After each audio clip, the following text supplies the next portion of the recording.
কিয়ামতের ময়দানে দোস্ত দোস্তরে চিনবে, কিন্তু চিনেও জিজ্ঞাসা করবে না কি খবর তোমার, জিজ্ঞাসা করবে না। আল্লাহ বলেন ইউবাসসারুনাহুম, সেদিন তাদের উভয় দলকে দেখানো হবে, উভয়ের দৃষ্টি গোচর হবে, চিনবে, আরে এ তো আমার বন্ধু, সেও চিনবে এ তো আমার বন্ধু। আল্লাহ বলে চেনার পরেও ওয়ালা ইয়াসআলু হামিমুন হামিমা, অন্তরঙ্গ বন্ধু আরেক অন্তরঙ্গ বন্ধুকে জিজ্ঞাসাও করবে না। ইউবাসসারুনাহুম, একজন আরেকজনের দৃষ্টিগোচর হবে, দৃষ্টিগোচর করার ব্যবস্থা আল্লাহ করবেন। সেদিন অপরাধী কামনা করবে, ইয়াওয়াদ্দুল মুজরিমু লাউ ইফতাদি মিন আযাবি ইয়াউমিইযিম বিবানি, অপরাধী কামনা করবে, হায় লাউ ইফতাদি মিন আযাবি ইয়াউমিইযিম বিবানি, আজকে আযাব থেকে মুক্তি পাওয়ার জন্য সে তার সন্তানকে মুক্তিপণ দিতে চাইবে। সে মনে মনে চিন্তা করবে, আজকে যদি আমার সন্তানকেও মুক্তিপণ হিসাবে আল্লাহ নেয়, আমি সন্তানরে আল্লাহর কাছে মুক্তিপণ দিয়ে দিব, আল্লাহ বিনিময়ে ওরে আযাব দেন, আমারে মাফ করে দেন। সন্তানরে দিয়ে দিও মুক্তিপণ, আল্লাহ ওরে রাখেন, আমারে মুক্তি দেন। লাউ ইফতাদি মিন আযাবি ইয়াউমিইযিম বিবানি, সেদিন সন্তানকে মুক্তিপণ দিয়ে দিতে চাইবে। ও সাহিবাতিহি, বিবিরেও মুক্তিপণ দিয়ে দিতে চাইবে। প্রয়োজনে বিবিরে তুমি পুরাও, আল্লাহ তুমি আমারে মাফ করে দাও। সন্তান মুক্তিপণ নিয়ে নাও, বিবি আমি মুক্তিপণ দিয়ে দিব, মনে মনে ভাববে। ও আখিহি, ভাইকে মুক্তিপণ দিয়ে দিতে চাইবে। ওয়া ফাসিলাতিহি আল্লাতী তুউবি, আর ওই সমস্ত আত্মীয় স্বজন যারা তাকে আশ্রয় দিত, যাদের কাছে সে গিয়ে আশ্রয় নিত, তার বংশধরদের যাদের কাছে সে আশ্রয় নিত, সে মনে মনে ভাববে যে তাদেরকেও যদি আল্লাহ মুক্তিপণ নেয় আর আমি যদি দিতে পারি, প্রয়োজনে তারা সব আগুনে পুরুক, আমার জন্য মাফ করে দেয়। সবাই কামনা করবে অপরাধীরা। শেষে আল্লাহ বলেন ওয়ামান ফিল আরদি জামিআন সুম্মা ইউনজি, মনে মনে কামনা করবে, প্রয়োজনে যদি দুনিয়ার সবাইরেও আল্লাহ জাহান্নামে দিয়ে আমারেও যদি মুক্তিপণ দিয়ে দেয়, এটারও যদি সুযোগ থাকে আমি এই সুযোগ নেওয়ার চেষ্টা করব। দেখছেন, প্রয়োজনে সবাই জাহান্নামে পুরুক, সবাই প্রয়োজনে মুক্তিপণ আল্লাহ যদি ব্যবস্থা করে যে দুনিয়ার সব তোমারে দিলাম, তুমি তাদেরকে আমার কাছে মুক্তিপণ দাও, বিনিময়ে তুমি মুক্তি পেয়ে যাইবা, সে কামনা করবে প্রয়োজনে সারা দুনিয়ার যত মানুষ আছে, যা আছে সব আমারে যদি আল্লাহ দেয়, আর যদি বলে আল্লাহ যে তুমি আমারে এগুলা দিয়ে দিলে তোমারে মুক্তি দিব, আমি দুনিয়ার সবাইরে দিয়ে দিব, আল্লাহ যা মন চায় তাদেরকে করেন, আমারে মুক্তি দিয়ে দেন। কি বুঝে আসলো? মাঝে মাঝে আদর করে যে সন্তানরে ফজরের সময় ডাকেন না, কোন সন্তানরে ডাকেন না? আদর করে 22-23 বছরের সন্তানটা রোজার সময় ডাকেন না যে থাক কষ্ট হবে, সাহারি খাওয়া দরকার নাই। আপনি তো এই সন্তানরে দিয়ে দিতে চাইবেন না যে আল্লাহ নেন, ওরে নিয়ে যান, যেমন চায় করেন, আমারে ছেড়ে দেন। এবার আল্লাহ বলেন কাল্লা, কখনো না, তোমার মুক্তির বিনিময়ে তোমার বন্ধুরেও নিব না, তোমার ভাইকেও নিব না, তোমার স্ত্রীকেও নিব না, সারা দুনিয়ার কাউকে আমি নিব না, মুক্তিপণ নিব না। আমি তোমার কাছে এর চাইতে সহজ জিনিস চেয়েছিলাম, ওটাই তুমি আমাকে দাও নাই। সহিহ বুখারীর বর্ণনা 6338 নম্বর হাদিস, ইউজাউ বিল কাফির ইয়াউমাল কিয়ামাহ, কিয়ামতের ময়দানে কাফেরকে আনা হবে। আনার পর কাফেরকে বলা হবে লাউ কানা লাকা মিলউল আরদি যাহাবা আকুনতা তাফতাদি বি, সারা দুনিয়াটা স্বর্ণ বানায়া এই স্বর্ণ যদি তোমারে দিয়ে দিই, তুমি আমারে মুক্তিপণ দিবা? কাফের বলবে হ্যাঁ, পুরা দুনিয়া পরিমাণ স্বর্ণ যদি আমারে দেন, তাও আমি পুরা দুনিয়া পরিমাণ স্বর্ণ আল্লাহ আপনারে দিয়ে দিব, আমারে মুক্তি দিয়ে দেন। আল্লাহ বলে ওয়াকাদ কুনতা সুইলতা মা হুয়া আইসার, তোমার কাছে আরো সহজ জিনিস চাওয়া হয়েছিল, এটাই তুমি দাও নাই। খালি যদি বলতা আমি আল্লাহ ছাড়া কোনো ইলাহ নাই, এই বিশ্বাস নিয়ে যদি আসতা, একদিন না একদিন তোমারে জান্নাত দিয়ে দিত। তুমি এটা করো নাই। তো আল্লাহ বলতেছেন ওমান ফিল আরদি জামিআন সুম্মা ইউনজি, আল্লাহ বলে কাল্লা ইন্নাহা লাযা, কখনো না, জাহান্নামের মধ্যে তোমারই যেতে হবে। ইন্নাহা লাযা, আল্লাহ বলেন জাহান্নামের আগুন হলো লেলিহান অগ্নিশিখা। নাজ্জাআতাল লিশশাওয়া, নাজ্জাআ উপরে ফেলবে, খসে দিবে চামড়াকে, শাওয়া চামড়া। আরেক তাফসীরে আছে মাথার খুলি পর্যন্ত উঠায়া ফেলবে আগুন। নাজ্জাআতাল লিশশাওয়া, আল্লাহ বলেন চামড়া খসে দিবে, চামড়া উপরে ফেলবে। তাদউ মান আদবারা ওয়া তাওয়াল্লা, আগুন আল্লাহরে বলবে, আল্লাহ ওই ব্যক্তিরে আমার কাছে তাড়াতাড়ি দাও যে ব্যক্তি দুনিয়ার মধ্যে সত্য থেকে মুখ ফিরিয়ে নিছে। তাদউ, আগুন আহ্বান করবে, তাদউ আগুন আহ্বান করবে, মান আদবারা, যে ব্যক্তি পৃষ্ঠ প্রদর্শন করেছে, ওয়া তাওয়াল্লা, যে ব্যক্তি দুনিয়াতে পৃষ্ঠ প্রদর্শন করেছে, মুখ ফিরিয়ে নিছে সত্য থেকে। আগুন ডাইকে বলবে, আল্লাহ ওটারে তাড়াতাড়ি আমার মাঝে দেন। আল্লাহ কি বলে দেখেন, কোরআনে আছে, আল্লাহ বলেন হালিম তালাআতি ওয়া তাকুলু হাল মিন মাজিদ। জাহান্নাম রে আল্লাহ বলবে, জাহান্নাম পূর্ণ হয়েছে, তুমি কি পরিপূর্ণ হয়েছো? তোমার মাঝে কি যেই পরিমাণ দেওয়া হয়েছে তুমি পরিপূর্ণ তো? জাহান্নাম বলবে হাল মিন মাজিদ, আল্লাহ আরো আসেনি দেন। আল্লাহ বলবে হালিম তালাতি, এই তুমি কি পরিপূর্ণ হইছো জাহান্নামকে? জাহান্নাম বলবে হাল মিন মাজিদ, আল্লাহ আরো আসেনি, আরো দেন। এই 26 নম্বর পারা কি সুন্দর করে আল্লাহ বলতেছেন, ইয়াউমা নাকুলু লিজাহান্নামা হালিম তালাতি ওয়া তাকুলু হাল মিন মাজিদ ওয়া উযলিফাতিল জান্নাতু লিল মুত্তাকিনা গায়রা বাঈদ।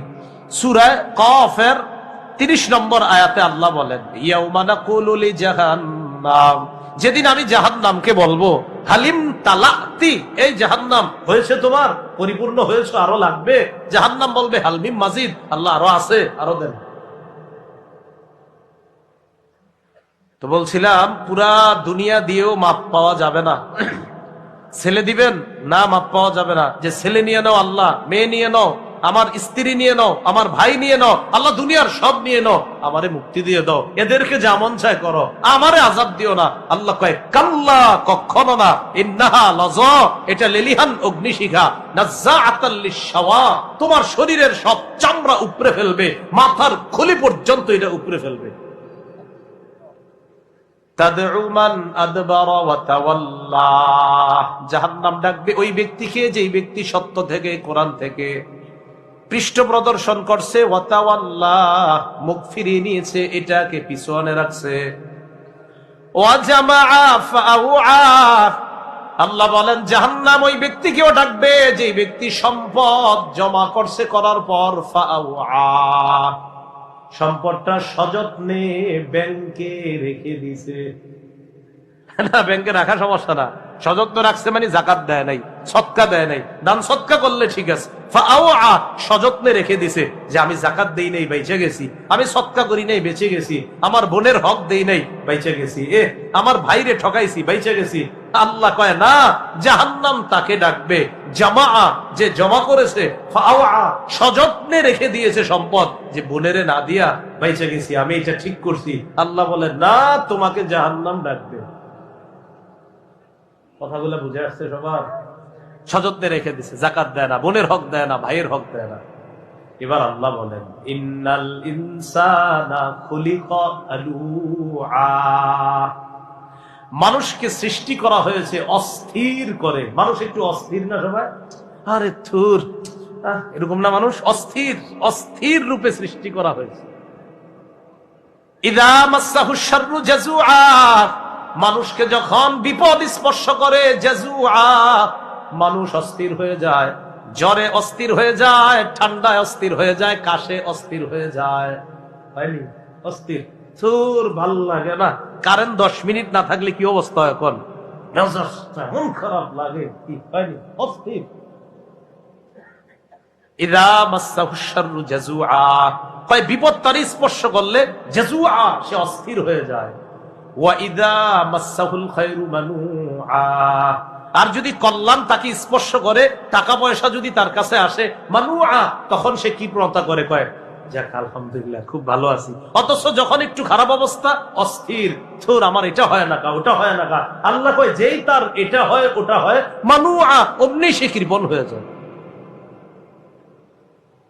তবে এবার সুন্দর করে আল্লাহ বলতেছে ইল্লাল মুসাল্লিন আল্লাযীনা হুম আলা সালাতিহিম দাঈমুন। প্রকৃত নামাজি যারা, তারা এই জাতীয় হয় না, তারা কৃপণতা করে না। প্রকৃত নামাজি যদি সম্পদশালী হয়, সে তার সম্পদের হক যথাযথভাবে আদায় করে। আল্লাহ বলেন ইল্লাল মুসাল্লিন আল্লাযীনা হুম আলা সালাতিহিম দাঈমুন। ওই অপরাধীদের মধ্যে তারা না যারা নিয়মিত নামাজ আদায় করে। বলেন যারা নিয়মিত কি আদায় করে? আল্লাযীনা হুম আলা সালাতিহিম দাঈমুন ওয়াল্লাযীনা ফী আমওয়ালিহিম হাক্কুম মা'লুম লিস-সাইলি ওয়াল মাহরুম। যারা নিয়মিত নামাজ আদায় করে, যাদের সম্পদের মধ্যে নির্ধারিত হক রয়েছে, লিস-সাইলি যে চায় তার জন্য, ওয়াল মাহরুম এবং বঞ্চিত ব্যক্তির জন্য। পার্থক্য কি? সাইল বলা হয় যে চায়, মাহরুম বলা হয় যে লজ্জায় চায় না কিন্তু তার দরকার। সাইল বলা হয় যার দরকারও আছে আবার চায়ও। সাইল বলা হয় যার দরকার, অভাবে আছে, আবার মানুষের কাছেও চায়। মাহরুম বলা হয় যে অভাবে আছে কিন্তু চায় না, লজ্জায় কাউরে বলে না। টাকাওয়ালাদের উচিত তাদেরকে খুঁজে খুঁজে বের করে চুপে চুপে তাদেরকে সহযোগিতা করে। তো আল্লাহ বলছেন ইল্লাল মুসাল্লিন আল্লাযীনা হুম আলা সালাতিহিম দাঈমুন ওয়াল্লাযীনা ফী আমওয়ালিহিম হাক্কুম মা'লুমুল লিস-সাইলি ওয়াল মাহরুম। তাদের সম্পদের মধ্যে নির্ধারিত হক আছে, যারা চায় তাদের জন্য, যারা বঞ্চিত তাদের জন্য। বঞ্চিত কারা? যারা লজ্জায় চাইতে পারে না। আপনার ভাই অনেক অভাবের মধ্যে আছে, সেটা আপনিও বুঝতেছেন, আপনি তাকে বুঝতে না দিয়ে কিছু টাকা পয়সা হাদিয়া বলে দিয়ে দেন। প্রয়োজনে এটা যদি জাকাতেরও টাকা হয়, আর ভাই যদি জাকাত খাওয়ার যোগ্য হয়, ভাইকে বলেন নেন ভাইজান হাদিয়া, আপনি চলেন, সন্তানাদি ভাতিজা ভাতিজিদেরকে নিয়ে চলেন। কিন্তু আপনার মনে মনে নিয়ত জাকাত, বাইরে বলছেন হাদিয়া, আল্লাহ ডাবল সওয়াব দান করবেন। ওয়াল্লাযীনা ইউসাদ্দিকুনা বিয়াউমিদ্দিন, যারা কর্মফলকে বিশ্বাস করে, আখিরাতকে যারা বিশ্বাস করে, কর্মফলকে যারা বিশ্বাস করে। ওয়াল্লাযীনা ইউসাদ্দিকুনা বিয়াউমিদ্দিন ওয়াল্লাযীনা হুম মিন আযাবি রাব্বিহিম মুশফিকুন, যারা তার রবের আযাবের ব্যাপারে ভীত সন্ত্রস্ত। আমাদের রব আযাব দিতে পারেন, এটা বিশ্বাস আমাদের আছে, কিন্তু আমাদের ভয় আছে, আল্লাহ না জানি আপনার আযাব আমার উপরে এসে যায়, এই ভয় আছে আমাদের। ইন্না আযাবা রাব্বিহিম গায়রু মা'মুন, আল্লাহ বলেন তাদের রবের আযাব হলো এমন যে আযাব থেকে নিশ্চিত হওয়া যায় না, নিরাপদ থাকা যায় না। এজন্য এটাকে বলা হয় ঈমান। আল্লাহ আমরা তো আশা রাখি আপনি আমাদেরকে মাফ করবেন, আবার ভয় হয় না জানি আযাব দিয়ে ফেলেন। আশা করি মাফ করবেন, ভয় হয় না জানি আপনার আযাবের মধ্যে ধরা পড়ে যাই। বুঝে আসছে সবার? তো নামাজি যারা, তারা তাদের হক আদায় করে, সম্পদের হক আদায় করে, তারা এটা বিশ্বাস করে যে রব আযাব দিতে পারেন, এই ভয় তারা করে। এরপরে আল্লাহ পাক রব্বুল আলামিন বলেন ইন্না আযাবা রাব্বিহিম গায়রু মা'মুন ওয়াল্লাযীনা হুম লিফুরুজিহিম হাফিজুন, যারা তাদের লজ্জাস্থানকে হেফাজত করে, ইল্লা আলা আজওয়াজিহিম আও মা মালাকাত আইমানুহুম ফাইন্নাহুম গায়রু মালুমিন। স্ত্রী ছাড়া, আর একটা যুগে আপনার দাসদাসীর প্রথা ছিল, তো স্ত্রী এবং যাদের সাথে আপনার সম্পর্ক করা বৈধ, তারা ছাড়া অন্য কারো থেকে যারা নিজেদের লজ্জাস্থানকে হেফাজত করে, ফাইন্নাহুম গায়রু মালুমিন, তারা নিন্দিত হবে না, তারা তিরস্কৃত হবে না। তো যাই হোক, নামাজিদের এখানে আরেকটা গুণ, যারা আল্লাহর আযাবে পড়বে না, যারা তাদের লজ্জাস্থানকে হেফাজত করে। লজ্জাস্থান কোনো গুনাহের মধ্যে যারা লাগায় না। আল্লাহ আমাদের সকলের লজ্জাস্থান যেন আমরা সর্বপ্রকার গুনাহ থেকে হেফাজত করতে পারি, আল্লাহ তৌফিক দান করেন। فَمَنِ ابْتَغَى وَرَاءَ ذَلِكَ فَأُولَئِكَ هُمُ الْعَادُونَ। আল্লাহ বলেন স্ত্রী ছাড়া কেউ যদি অন্য কোথাও তার লজ্জাস্থান ব্যবহার করার নিয়ত করে, আশা করে, কামনা করে, বা অন্য কোথাও সে কোন খারাপ কাজ করার চেষ্টা চালায়, আল্লাহ বলেন তারা সীমা লঙ্ঘনকারী। বলেন তারা কি? ক্বালা রাসূলুল্লাহ সাল্লাল্লাহু আলাইহি ওয়াসাল্লাম, আল্লাহ নবী বলেন, আল আইনানি তাজনিয়ান, দুই চোখ জিনা করে। বলেন দুই চোখ, ফাজিনাহুমা আন-নাস, দুই চোখের জিনা হলো দেখা, ওয়া জিনাল লিসান আল মানতিক, জিহ্বার জিনা হলো কথা বলা, ওয়া জিনাল ইয়াদ আল বাত, হাতের জিনা হলো স্পর্শ করা। তাহলে চোখের জিনা দেখা, জিহ্বার জিনা কথা বলা, হাতের জিনা স্পর্শ করা। আপনি রাতের বেলা ঘন্টার পর ঘন্টা যার সাথে কথা বলা আপনার বৈধ নয়, হারাম, তার সাথে আপনি যে এতক্ষণ কথা বললেন, এতে আপনার কানের জিনা হচ্ছে, জিহ্বার জিনা হচ্ছে। পাশাপাশি রাসূল বলেন, ওয়ান নাফসু তামান্না ওয়া তাশতাহি, অন্তর কল্পনা করে, এটা অন্তরের জিনা। তাহলে স্ত্রী ছাড়া কেউ অন্য কোথাও অবৈধ পন্থায় যদি অন্য কাউকে কামনা করে বা অন্য কোথাও তার লজ্জাস্থান ব্যবহার করে, এটা সীমা লঙ্ঘন। বলেন সবাই কি? সীমা লঙ্ঘন। এই জন্য অভিভাবক যারা আছেন, আপনারা একটু খবরদারি করবেন। সন্তানরে এমন জিনিস কিনা দিচ্ছেন, ওইটা রাত 10টা 11টার পরে দেখবেন দরজা লাগায়া দেয়, আর খোলে না। আপনি ভাবছেন তাহাজ্জুদ পরে ভিতরে, আপনি জানেন না। খুব সতর্কতা অবলম্বন করা। হয়তো তাহাজ্জুদ পরে ভাবেন না হয় অঙ্ক মিলাইতেছে, যে ছেলেটা অঙ্ক করতেছে খুব, তো রেজাল্টের এই অবস্থা হয়। হ্যাঁ, আল্লাহ আমাদেরকে বুঝার তৌফিক দান করেন। তা আল্লাহ বলেন, ওয়াল্লাযীনা হুম লিআমানাতিহিম ওয়া আহদিহিম রাউন, যারা তাদের আমানত এবং অঙ্গীকার রক্ষা করে, আমানত রক্ষা করে, অঙ্গীকার রক্ষা করে। ওয়াল্লাযীনা হুম বিশাহাদাতিহিম কায়িমুন, যারা ন্যায়ের পক্ষে সাক্ষ্য নিয়ে উপস্থিত হয়ে যায়, ইনসাফের পক্ষে যারা সাক্ষী দেয়। বলেন এটা কিসের পক্ষে? ইনসাফ। যারা ইনসাফের পক্ষে সাক্ষী দেয়। ওয়াল্লাযীনা হুম বিশাহাদাতিহিম কায়িমুন, যারা ইনসাফের পক্ষে সাক্ষী দেয়। ওয়াল্লাযীনা হুম আলা সালাতিহিম ইউহাফিজুন। এই কথাটার আলোচনা করার জন্য সবগুলা কইতেছি। শেষে যেটা কইলাম, ওয়াল্লাযীনা হুম আলা সালাতিহিম ইউহাফিজুন, যারা তাদের নামাজগুলা আদায়ে যত্নবান হয়। নামাজ আদায়ে কি হয়? বলেন সবাই কি হয়? যত্নবান। কথার কথা, আজকে আপনাদের মাহফিলে আসলাম, এখন এশার নামাজ আছে, এর আগে ছিল মাগরিবের নামাজ। এখন যারা ভলান্টিয়ার ছিলেন আপনারা, আমি বলছি না নাউজুবিল্লাহ, কথার কথা, ভলান্টিয়ার ভাইদের জন্য এমন না হয় যে হুজুরে রিসিভ করার টেনশনে আজকে মাগরিবও বলি না, এশাও বলি না। কথার কথা, এটা এরকম হয় যে না। বর বুঝাইলাম আর কি, যে নামাজের প্রতি যত্নবান মানে কি। কেন আপনার আগামীকাল আমি প্রশ্ন করলাম, আচ্ছা গতকালকে মাগরিব এশা পড়েছেন, হুজুরে রিসিভ করতে গিয়া মাগরিব আর এশা পড়তে ভুলে গেছে। হ্যাঁ, তা আপনি তো নামাজের প্রতি যত্নবান হলেন না। হুজুর পরে নামাজ আগে, হ্যাঁ, পুরা দুনিয়া পিছনে নামাজ আগে, আপনি কি করলেন? পাপ ছেড়ে দেওয়ার 15টি উপায় আপনাদের সামনে আলোচনা করব। কয়টি? যদিও 70টার বেশি আছে উপায়, আজকে 15টা শুনেন। 1 নাম্বার উপায় তওবা করা। বলেন খালেস তওবা, খাঁটি তওবা।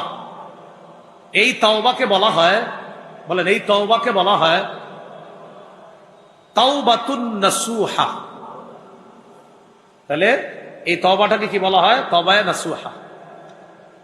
তো 1 নাম্বার খাঁটি তওবা করা, খালেস তওবা করা। সূরা তাহরীমের 8 নম্বর আয়াতে আল্লাহ বলেন, ইয়া আইয়ুহাল্লাযীনা আমানু তুবু ইলাল্লাহি তাওবাতান নাসুহা। হে ঈমানদারগণ, তোমরা আল্লাহর কাছে তওবা করো, খাঁটি তওবা। আসা রাব্বুকুম আইয়ুকাফিরা আনকুম সাইয়্যাতিকুম, আশা করা যায় তোমাদের রব তোমাদের সমস্ত পাপগুলো ক্ষমা করে দিবেন।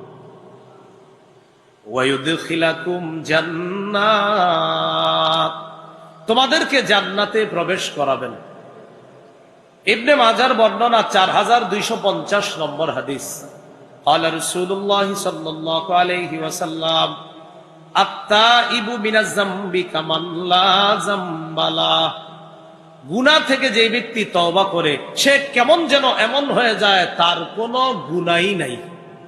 যে ব্যক্তি গুনাহ থেকে তওবা করে সে এমন হয়ে যায় যেন তার গুনাহ নাই। ইবনে মাজার 4251 নম্বর হাদিস।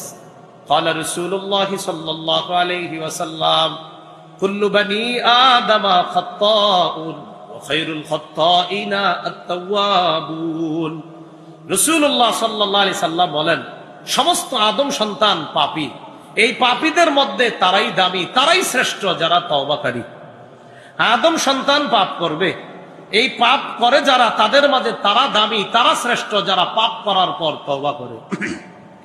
বাদশা হারুনুর রশিদ কাবা ঘরের পাশে দাঁড়ায় বলতেন, আল্লাহুম্মা আনা আনা ওয়া আনতা আনতা।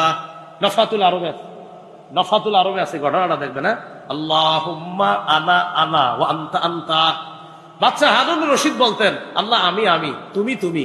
কাঁদতেন, প্রচুর কাঁদতেন, আর বলতেন, আল্লাহ আমি আমি, তুমি তুমি। মানে কি? মানে হলো আনাল আওয়াদু বিয-যামবি ওয়া আনতাল আওয়াদু বিল মাগফিরা। আল্লাহ আমি তো বারবার গুনাহ করি, আর তুমি কত মহান, বারবার মাফ করে দাও। তাহলে গুনাহ থেকে তওবা করব, পাপ থেকে তওবা করব। আদম সন্তানের মধ্যে তারা দামি যারা পাপ থেকে তওবা করে। আল্লাহ আমাদের সকলকে বেশি থেকে বেশি তওবা করার তৌফিক দান করুন। আপনি যদি মনে করেন হুজুর আমার একটা গুনাহ নাই, তাও পড়বেন আস্তাগফিরুল্লাহ ওয়া আতুবু ইলাইহি, তাও আপনি তওবা করবেন। যদি মনে করেন যে আমার একটা গুনাহ নাই, তাও তওবা করবেন। এটাই শিক্ষা আমাদের জন্য। আমাদের নবীর আগে পরে কোনো গুনাহ নাই, আমাদের নবীও 100 বার, কোনো বর্ণনায় 70 বার ইস্তেগফার এবং তওবা করতেন আল্লাহর জন্য। ইবনে মাজার 4253 নম্বর হাদিস। قال رسول الله صلى الله عليه وسلم إن الله لا يقبل توبة العبد ما لم يغرغر। আল্লাহ বান্দার তওবা ততক্ষণ কবুল করেন যতক্ষণ তার প্রাণ কণ্ঠাগত না হবে। যতক্ষণ তার প্রাণ কণ্ঠাগত না হবে, মানে প্রাণটা বের হবে হবে, এখানে আসতেছে কণ্ঠনালী, এই পর্যন্ত আসার আগ পর্যন্ত তার তওবা কবুল করে। তো আপনারা তো অনেকে শিওর যে হুজুর আমার এখানে আসলে এরপরে তওবা করবেন, কারণ আপনি তো জানেন অমুক দিন আপনার আসবে, এরপরে তওবা করবেন নাকি? বিষয়টা এমন না। বিষয়টা তওবার গুরুত্ব রাসূল বুঝাইতেছে যে এই পর্যন্ত কণ্ঠাগত হওয়ার আগেও যদি কেউ তওবা করার সুযোগ পায় আর তওবা করে, তার তওবা কবুল হয়ে যাবে। তো আমি আপনি তো জানি না কখন আমাদের প্রাণটা এখানে আসবে, তাই এখনই এই মুহূর্তে মনে মনে সবাই তওবা করে নেন। তিরমিজির বর্ণনা 3538 নম্বর হাদিস। এই হাদিসের মধ্যে আসছে, قال رسول الله صلى الله عليه وسلم لله أفرح بتوبة أحدكم من أحدكم بضالته إذا وجدها। তিরমিজিতে হাদিসটা শর্টে আসছে, মুসলিমের হাদিসটা এই বড়। তো মুসলিমের লম্বা অংশ, হাদিসটা একটু সহজে শুনেন। এক ব্যক্তি সফরে বের হয়েছে, সফরে তার সাথে বাহন আছে, বাহনের মধ্যে তার খানা পানি আছে, সফরের পাথেও আছে, টাকা পয়সা যা দরকার। তো ওই যুগের টাকা পয়সা যা বুঝায় তা আছে তার সাথে, অর্থাৎ সফরে যাইতে তার খরচাদির জন্য স্বর্ণ রূপা দিনার দিরহাম যা দরকার তা আছে তার কাছে। বের হওয়ার পর এক জায়গায় গেছে, যাওয়ার পর হঠাৎ ক্লান্তি আসছে তার, শরীর ক্লান্ত হওয়ার পর এক জায়গায় বসছে, বসার পর তার চোখে হঠাৎ ঘুম আসছে, ঘুমায় গেছে। ঘুম থেকে উঠছে, ওঠার পর দেখে তার বাহন নাই, তার খানা নাই, তার পানি নাই, কিচ্ছু নাই, সব শেষ। টেনশনে বইরা গেছে, কি করবো? বাসায় ফিরে যাবো না, বাসায় ফিরে গেলেও মারা যাবো, তাহলে যেখানে যাবো সেখানে রওনা করবো না, সেখানে গেলেও মারা যাবো, কারণ আমার তো সফরের পাথেও নাই। বাহন না থাক, খানা পিনা থাকলেও হইতো একটা, কিন্তু খানা পানিও তো নাই আমার কাছে। তো কি করছে, উনি নিয়ত করে ফেলছে, যাক মরণ আসলে এখানেই হবে, বসে থাকি। তো সেখানে বসে রয়েছে, উনি মারা যাবে, তো ওই জায়গায় অপেক্ষা করতেছে, খানা পানির অভাবে একসময় মারা যাবে। তো অপেক্ষা করতে করতে আবার ঘুমায় গেছে। ঘুম থেকে আবার হঠাৎ উঠা থেকে তার বাহন, তার খানা পানি উপস্থিত হয়ে গেছে। হাদিসে আসছে ওই লোকটা বিশিদ্দাতিল ফারহি আসছে, বিশিদ্দাতিল ফারহি, খুশির অতিশয্যে। এটা হলো সুন্দর বাংলা। আমাদের কুমিল্লার ভাষায় যদি বলি খুশির ঠেলায়, সুন্দর বাংলা হলো বিশিদ্দাতিল ফারহি। তো যেহেতু আমরা এখন কুমিল্লা আলোচনাটা চলতেছে, আমরা এটা বলি খুশির ঠেলায়। তো উনি খুশির ঠেলায় বলে ফেলতেছে, আল্লাহুম্মা আনতা আবদি ওয়া আনা রব্বুক। আল্লাহ তুমি হলো আমার গোলাম, আমি তোমার রব। বুঝেন না এখন? হ্যাঁ, আল্লাহ তুমি আমার বান্দা, আমি তোমার রব। এর কিন্তু মাথা ঠিক নাই যে কি কইছে। আসলে উনি বুঝাইতে চাইছে আল্লাহ আপনি আমার রব আর আমি আপনার বান্দা, কিন্তু খুশির কারণে মুখ দিয়ে বইলা ফেলতেছে আল্লাহ আপনি আমার বান্দা আমি আপনার রব। আসলে কিন্তু এটা ওর মনের কথা না, এটা মুখ দিয়ে যে বলছে হে জানেও না। তো রসুল বলেন এত খুশি হয়েছে যে মুখ দিয়ে যে আল্লাহরে বইলা ফেলছে আল্লাহ আপনি বান্দা আমি রব, এটা বেচারা বুঝতে পারে নাই। তাহলে বলো কি খুশি হয়েছে? নবী বলেন লাল্লাহু আফরাহু বিতাওবাতি আহাদিকুম বিন আহাদিকুম বিদাল্লাতিহি ইযা ওয়াজাদাহা। তোমাদের কেউ হারিয়ে যাওয়া উট ফিরে পাওয়ার পর, হারিয়ে যাওয়া বাহন ফিরে পাওয়ার পর সে যেই পরিমাণ খুশি হয়, আর খুশির কারণে মুখ দিয়ে কি বলে এটাও তার মনে নাই, তাহলে বলো কি খুশি হয়? তোমাদের কেউ তওবা করলে এর চাইতে কোটি গুণ বেশি আল্লাহ খুশি। সহিহ মুসলিমের বর্ণনা 2759 নম্বর হাদিস, 2759। আমাদের মাদ্রাসা পাঠ্যপুস্তক অনুসারে সিরিয়ালটা হাদিস সংখ্যা হবে 3033টা। যদিও মাক্তাবা ইসলামিয়া এখন আবার মুসলিমের তাকরার সহ হাদিসের রকম করছে। আমি যেটা বলছি আমাদের মাদ্রাসাগুলোর পুরাতন নুসখা। এই হাদিসের মধ্যে আসছে ক্বালা রাসূলুল্লাহ সাল্লাল্লাহু আলাইহি ওয়াসাল্লাম ইন্নাল্লাহা ইয়াবসুতু ইয়াদাহু বিল-লাইল লিয়াতুবা মুসিউন নাহার ওয়া ইয়াবসুতু ইয়াদাহু বিন-নাহার লিয়াতুবা মুসিউল লাইল। আল্লাহ তার ক্ষমার হাতকে রাতের বেলা প্রসারিত করে, দিনে যারা গুনাহ করে তওবা করে তাদেরকে ক্ষমা করে দেয়, রাতে যারা গুনাহ করে তওবা করে তাদেরকে আল্লাহ দিনের বেলা ক্ষমা করে দেয়। আল্লাহ রাতে ক্ষমার হাত প্রসারিত করে রাখে, দিনের গুনাহকারীরা রাতে রবের কাছে তওবা করবে আল্লাহ মাফ করেন, আল্লাহ মাফ করেন, রব মাফ করে। আর রাতের গুনাহকারীরা দিনের বেলা বলবে আল্লাহ মাফ করেন, আল্লাহ মাফ করেন। রব কয় ক্ষমার হাত তো প্রসারিত করেই রাখছি, তুমি ক্ষমা চাও আর আমি মাফ করি, তুমি ক্ষমা চাও আর আমি মাফ করি। গুনাহ মাফের কয়টা উপায় জানবো আমরা? 15টা। কয়টা শুনলো? একটা, তওবা। 1 নাম্বার তওবা করা। তওবার জন্য 4টি শর্ত। বলেন কয়টি? মুহাদ্দিসিনে কিরাম লিখেছেন 3টি। তো মুহাদ্দিসিনে কিরামের এই 3টার পাশাপাশি ফকিহগণ তারা আরো আরেকটি বাড়িয়েছেন। 3টি শর্ত হলো 1 নাম্বার গুনাহের ব্যাপারে অনুতপ্ত হওয়া, আমি যে গুনাহ করছি এটার উপর অনুতপ্ত হওয়া। ইবনে মাজার 4252 নম্বর হাদিসে আছে আন-নাদামু আত-তাওবা, অনুতপ্ত হওয়াটাই তওবা, অনুতপ্ত হওয়াটাই তওবা। আপনি মনে মনে আহা কি করলাম আমি, মনে কাজটা ঠিক করি, এই যে অনুতপ্ত হলেন, রাসূল বলেন এটাই তওবা।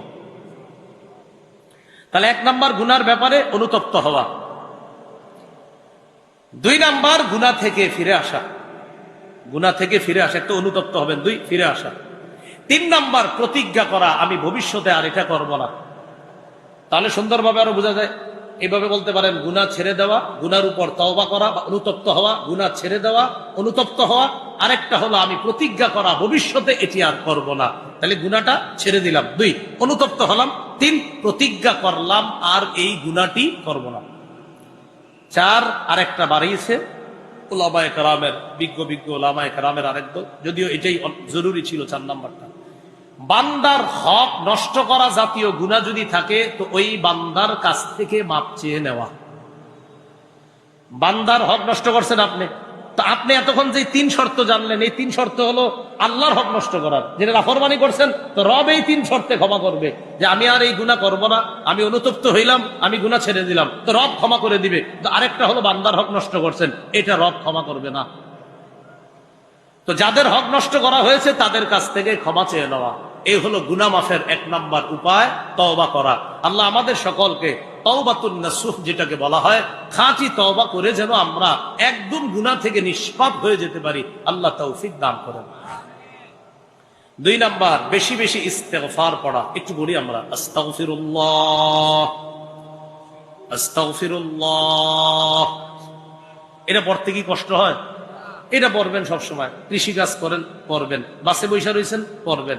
সূরা আলী ইমরানের 135 নম্বর আয়াতে আছে ওয়াল্লাযীনা ইযা ফাআলু ফাহিশাতান আও যালামু আনফুসাহুম যাকারুল্লাহ ফাস্তাগফারু লিযুনুবিহিম ওয়া মান ইয়াগফিরুয যুনুবা ইল্লাল্লাহ ওয়া লাম ইউসিররু আলা মা ফাআলু ওয়া হুম ইয়ালামুন। যারা গুনাহ করে, অশ্লীল কাজ করে, অথবা নিজেদের উপর জুলুম করে, তখন আল্লাহরে স্মরণ করে, ইন্না লিল্লাহ, আমি কি করলাম, কাজটা ঠিক করি নাই, আল্লাহরে স্মরণ করে। আস্তাগফিরু লিযুনুবিহিম, গুনার জন্য তখন ক্ষমা প্রার্থনা করে, আস্তাগফিরুল্লাহ আস্তাগফিরুল্লাহ, ছি ছি আমি এটা কি করলাম। আবার সে এটাও জানে, ওয়া মাই ইয়াগফিরুয যুনুবা ইল্লাল্লাহ, আল্লাহ ছাড়া ক্ষমা করবে কে। ওয়ালাম ইউসিররু আলা মা ফাআলু ওয়া হুম ইয়ালামুন, জেনে শুনে ওই গুনাহটার উপর আর অটল থাকে না, ওই গুনাহটা আর বারবার করে না। তো আল্লাহ পাক রব্বুল আলামিন ইস্তিগফারের কারণে ওই বান্দার পাপগুলো ক্ষমা করে দেন। সূরা নূহের মধ্যে তো আছে ইস্তিগফারের উপকারিতা। আল্লাহ বলেন, ইস্তাগফিরু রাব্বাকুম ইন্নাহু কানা গফফারা ইউরসিলিস সামাআ আলাইকুম মিদরারা ওয়া ইউমদিদকুম বিআমওয়াল ওয়া বানিনা ওয়া জান্নাত ওয়া ইয়াজআল লাকুম আনহারা। তোমরা ইস্তিগফার পাঠ করো, রবের কাছে ক্ষমা চাও। এক নাম্বার উপকার, ইন্নাহু কানা গফফারা, আল্লাহ অধিক ক্ষমাশীল, আল্লাহ মাফ করে দিবেন।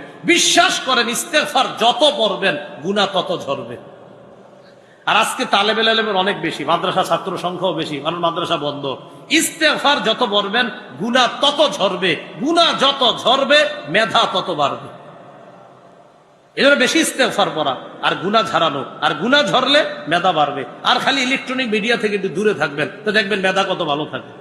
ছাত্র ভাইদের জন্য এটা। তো এক নাম্বার, গুনাহ ক্ষমা করে দিবেন আল্লাহ। দুই নাম্বার, ইরসিলিস সামাআ আলাইকুম মিদরারা, ইস্তিগফার পড়লে এই যে আমাকে বৃষ্টি দরকার হয় না, কেমনে আপনারা মাহফিল করছেন, এর লেগে আল্লাহ দিচ্ছে না। আপনারা তো এলাকাবাসী চাইতেছেন অন্তত আল্লাহ আজকে না হোক, অন্যরা চায় হোক। এই এলাকার যারা এরা মাহফিল করছে না, আজকে না হোক। তো যাই হোক, আসলে বিষয়টা এমন না।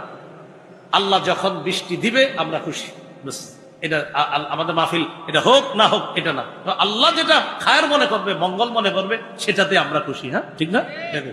তো যাই হোক, যদিও মাহফিল আয়োজকরা সবসময় চায় হুজুর বৃষ্টিটা আজকে যেন না হয়, দোয়া চাই।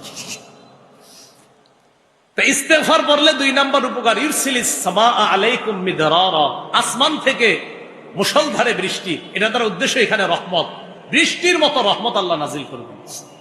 যদি মুফাসসিরিনে কেরাম অনেক ব্যাখ্যা লিখছে এটা। তিন নাম্বার, ওয়ায়ুমদিদকুম বিআমওয়াল, সম্পদের অভাব তো ইস্তিগফার পাঠ করেন। হুজুর টাকা পয়সার অভাব, ইস্তিগফার পাঠ করেন। আল্লাহ বলেন তোমাদেরকে আল্লাহ সম্পদ দ্বারা সাহায্য করবেন। চার নাম্বার, ওয়াবানিনা, সন্তান আপনার হচ্ছে না, আপনি খালি অমুক জমুক জায়গায় তো দৌড়ান আর সন্তান চান। তান্ত্রিক মান্ত্রিক আরো কত কিছু লেখা থাকে, অ্যাড্রেস থাকে, সেখানে যান আপনারা। এই তন্ত্র মন্ত্রের কাছে না যায় ইস্তিগফার পাঠ করেন, আশা রাখেন আল্লাহ সন্তান দান করবেন।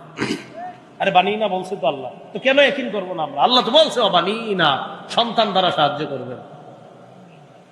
ওয়াজআল লাকুম জান্নাত, যাদের ক্ষেত খামার আছে, কৃষি কাজ করেন, তো এরা কিন্তু ক্ষেতের পাগল, জমির পাগল। আপনাদের জমি জমা দরকার হালাল ভাবে, ইস্তিগফার বেশি পাঠ করেন। আল্লাহ পাক রব্বুল আলামিন জান্নাত, জান্নাত বাগান, উদ্যানের মালিক বানায় দিবেন।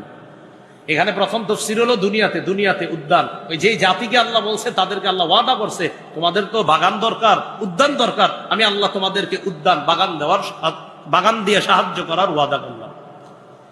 তাহলে গুনাহ মাফের দুই নাম্বার উপায় ইস্তিগফার পড়া। তিন নাম্বার উপায় আমার সাথে একটু বলেন, বলেন, ক্ষমা পাওয়ার আশায় ক্ষমা চাওয়া। সুন্দরভাবে আবার মনে রাখবেন, বলেন, ক্ষমা পাওয়ার আশায় ক্ষমা চাওয়া। সহিহ তিরমিজির বর্ণনা 3540 নম্বর হাদিস। আল্লাহ পাক রব্বুল আলামিন হাদিসে কুদসির মধ্যে বলেন, ইয়া আদম ইন্নাকা মা দাউতানি ওয়া রাজাউতানি গফারতু লাকা আলা মা কানা ফিকা ওয়ালা উবালি।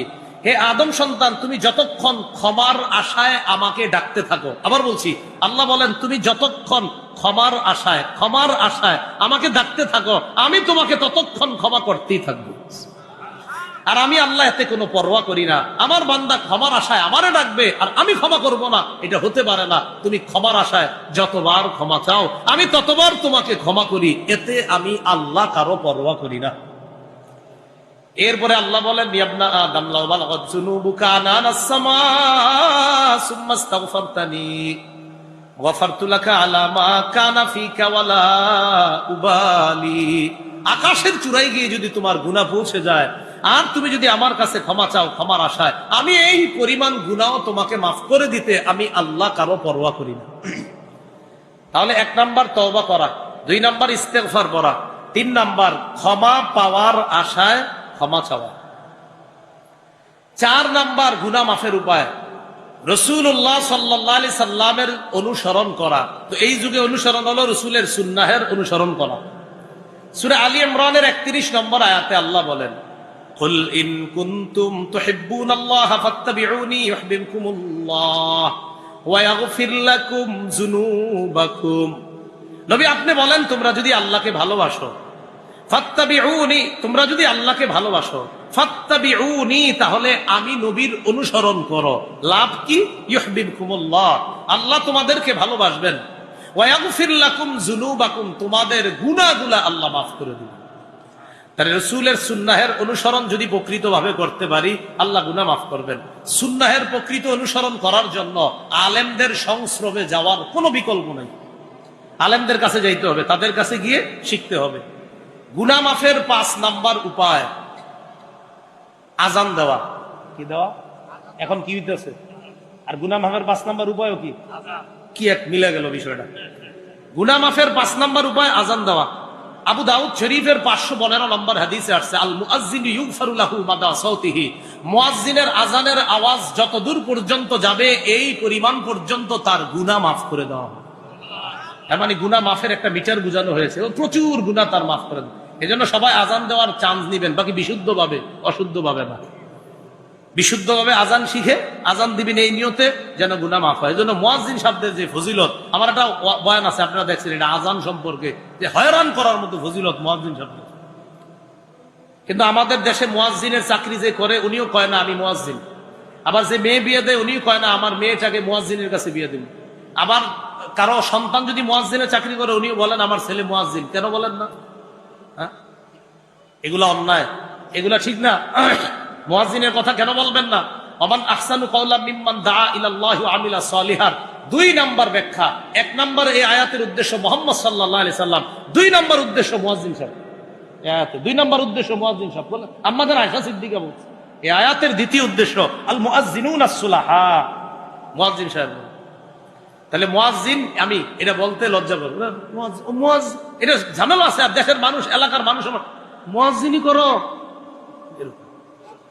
নাউজুবিল্লাহ, সাবধান। এটা দ্বীনের সাথে তামাশা করা মানে মুয়াজ্জিনই করো মানে উনি তো দামি কাজ করতেছে, আমার চেয়ে দামি কাজ করে, আল্লাহর কসম আমার চেয়ে দামি কাজ করতেছে। কিভাবে এটা ছোট করে দেখবেন? আমি এখন আমান আহসানু কওলান এই আয়াতের মেজদাক আমি কথা বলতে, আমার চেয়ে দামি তিনি, মুয়াজ্জিন যিনি। সাবধান, এইভাবে না বলা। তো 5 নাম্বার আজান দিলে গুনাহ মাফ, এটা 5 নাম্বার।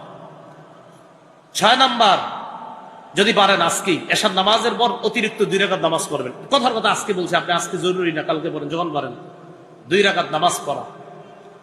2 রাকাত নামাজ সুন্দরভাবে ওযু করে 2 রাকাত সালাত আদায় করবেন। আবু দাউদের 1521 নম্বর হাদিসে আসছে, নবীজি বলেন মা মিন আবদিন ইউজনিবু যামবান ফায়ুহসিনু তুহুরা ফায়াকুমু ফায়ুসাল্লি রাকাতাইন ইল্লা গাফারাল্লাহু যামবা।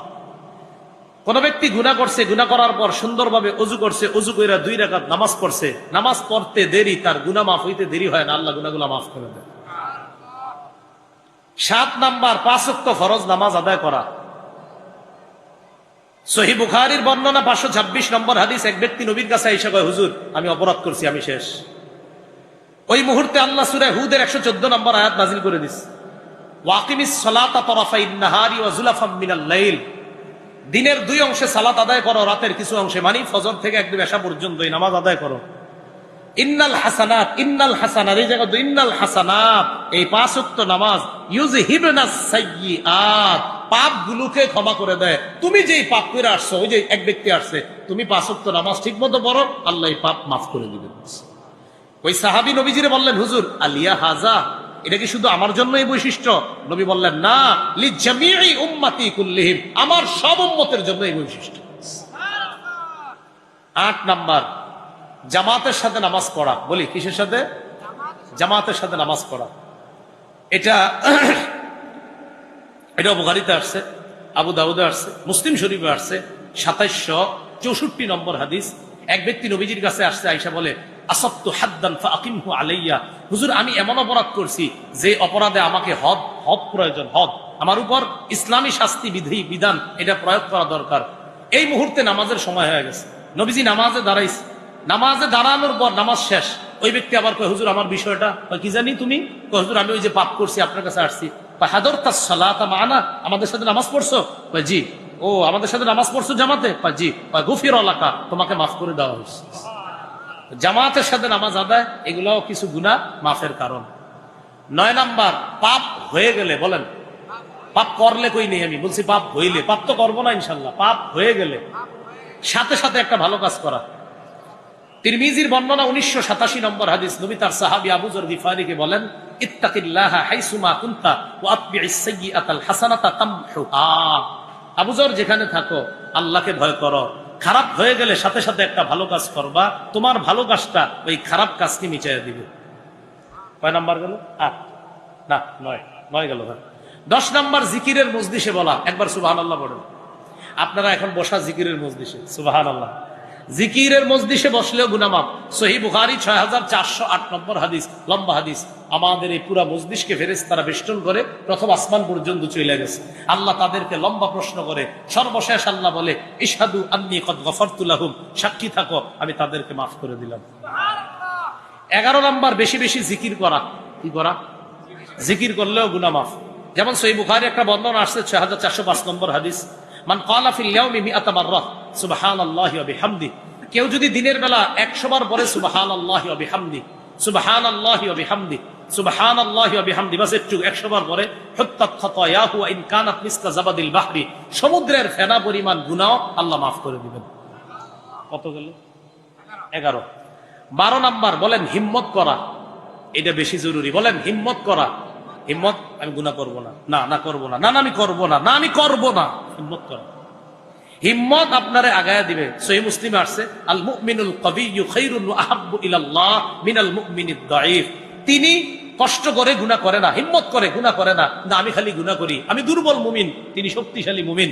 রাসূল বলেন, শক্তিশালী ঈমানদার আল্লাহর কাছে দুর্বল ঈমানদারের চাইতে দামি। 13 নাম্বার, নিয়ত করা। বলেন এই নিয়ত করা, বলে একটু এই নিয়ত করা। আবার এই নিয়ত করা, গুনাহের সুযোগ আসলেও গুনাহ করব না। মানে গুনাহের সুযোগ একটা হলো আপনি নিয়ত করছেন করব না, এই কিছু আছে আপনার অটো নিয়ত। অটো নিয়ত বুঝেননি? জি ইনশাল্লাহ, জি ইনশাল্লাহ, মানে এটা অটো, মানে হুদায় একটা নিয়ত করছে যে হুজুর ইনশাল্লাহ, এটা একটা তামাশা নিয়ত। নিয়তটা এরকম যে না হুজুর নিয়ত করতেছি যে গুনাহের সুযোগ আসলেও গুনাহ, এটা বললাম না জি জি ইনশাল্লাহ ইনশাল্লাহ, মানে এটা একটা হয়ে গেছে কেমন জানি, মানে উনি এটা বুঝে যে না এটা কইলাম আর কি, এরকম না। সুন্দরভাবে নিয়ত করা, গুনাহের সুযোগ আসলেও গুনাহ করব না, এটা পাক্কা নিয়ত করা। এখন মুসলমান একদম ঢালাও ভাবে বলে ফেলে, হ্যাঁ ঠিক আছে ঠিক আছে ঠিক আছে, এরকম না। নিয়ত করা পাক্কা। মান হাম্মা বি হাসানা, কেউ যদি একটা ভালো কাজের নিয়ত করে, ফালাম ইয়ামালহা, কিন্তু কাজটা করে নাই, কাতাবাহাল্লাহু লাহু ইনদাহু হাসানাতান কামিলা, আল্লাহ তার আমলনামায় একটা সওয়াব দেয়। এই সওয়াবটা যদি সে ওই আমলনামাটা করে নাই, তাই 1 সওয়াব, যদি করে তাহলে আল্লাহ 1 থেকে 10 পর্যন্ত বাড়ায়, কেউ আরো বেশি লেখছে। অমান হাম্মা বিসাইয়্যা, কেউ যদি গুনাহের নিয়ত করে, ফালাম ইয়ামালহা, গুনাহের নিয়ত করার পর সুযোগ আসার পরে গুনাহটা করে নাই, আল্লাহ তাকেও পরিপূর্ণ একটা সওয়াব লিপিবদ্ধ করে দেয়। 14 নাম্বার, একটু বলেন আমার সাথে, পাপ ছেড়ে দেওয়ার উপকারিতা জেনে পাপ ছেড়ে দেওয়া, মানে পাপ ছাড়ার উপকারিতা জানবো যাই না, পাপটা ছেড়ে দেওয়া।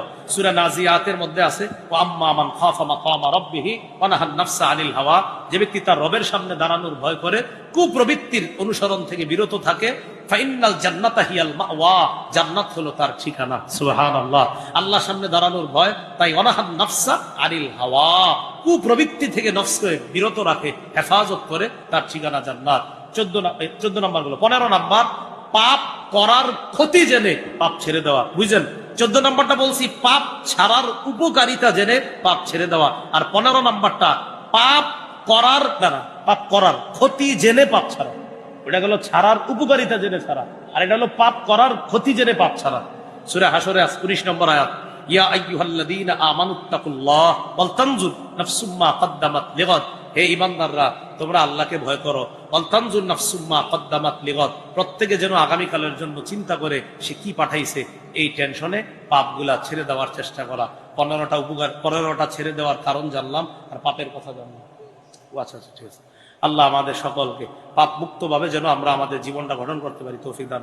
এটা ঘোষণা দেওয়ার জন্য বলা হয়েছে। আমার সংকলন করা মিম্বরের আমানত যারা অনলাইন থেকে সংগ্রহ করেছেন আলহামদুলিল্লাহ, যারা সংগ্রহ করতে পারেন নাই তারা ওই গাড়ি থেকে গাড়ির কাজ না ভাঙিয়া সংগ্রহ করতে পারেন।